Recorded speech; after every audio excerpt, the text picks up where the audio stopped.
Si nota que su hijo se distrae con frecuencia, que procrastina en todas las tareas, es decir, que pasa de una a otra sin terminar, que usted le habla o le habla el profesor y él se queda atendiendo, pero su mente divaga en otro pensamiento o lugar. Si ve que no puede completar ninguna de las tareas o si también ve que su rendimiento académico se ha deteriorado y va en caída libre, lo más probable es que tenga déficit de atención. El déficit de atención en Puerto Rico ha aumentado igual que a nivel mundial en más de un 150% en los últimos 10 años. La consecuencia no se conoce aún, aunque en cierta manera también ha sido la influencia del exceso de tecnología en los niños. En el último estudio en el cual se comparó el efecto de eficiencia y eficacia de neurofeedback comparado con el metilfenidato y la anfetamina, se descubrió que neurofeedback lograba mayores resultados con muchísimos menos o casi ningún efecto secundario. Pero hoy hablaremos de cómo el neurofeedback puede ayudar para el déficit de atención con o sin hiperactividad. Neurofeedback no es más que un entrenamiento cerebral probado por la FDA para todas estas cosas que en cierta manera refuerza positivamente el área del cerebro con métodos de recompensa. Pero ¿de qué manera hace eso? Debemos partir entendiendo lo que es el déficit de atención y qué pasa en el cerebro cuando hay déficit de atención. Hay una banda o una onda cerebral en el cerebro que se encarga literalmente del enfoque, la concentración, la retención y el aprendizaje. Cuando esa onda está demasiado bajita, la persona no puede centrarse en un estímulo a la vez, se entretiene con facilidad y ahí llega el déficit de atención. Pues, ¿qué hace neurofeedback? ¿Cómo trabaja? ¿De qué manera ejecuta?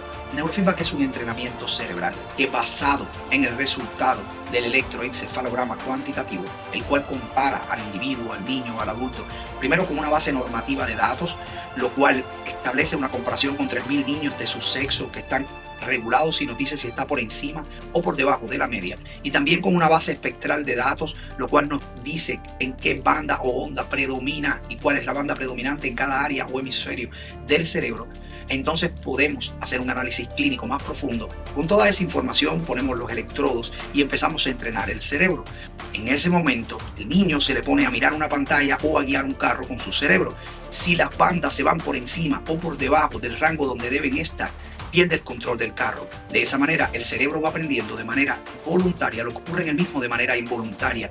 Es importante entender y saber que los resultados son permanentes. El cerebro tiene algo que se le conoce como la neuroplasticidad cerebral, que es la capacidad permanente que tiene el mismo de crecer, modificarse y sanar. Cuando neurofeedback juega un papel bien importante en el cerebro, cuando la persona tiene ese trastorno, podemos ver que comienza a cambiar su manejo de impulsos, su concentración, su desempeño tanto laboral como académico, concentración, enfoque, atención. Cuando hablamos de su ejecutoria académica, podemos ver la motivación que da, ¿verdad?, a una persona, y vemos un niño proactivo, un niño activo con el deseo, y ahí vemos cómo entonces comienza a tener un enfoque distinto en el cerebro.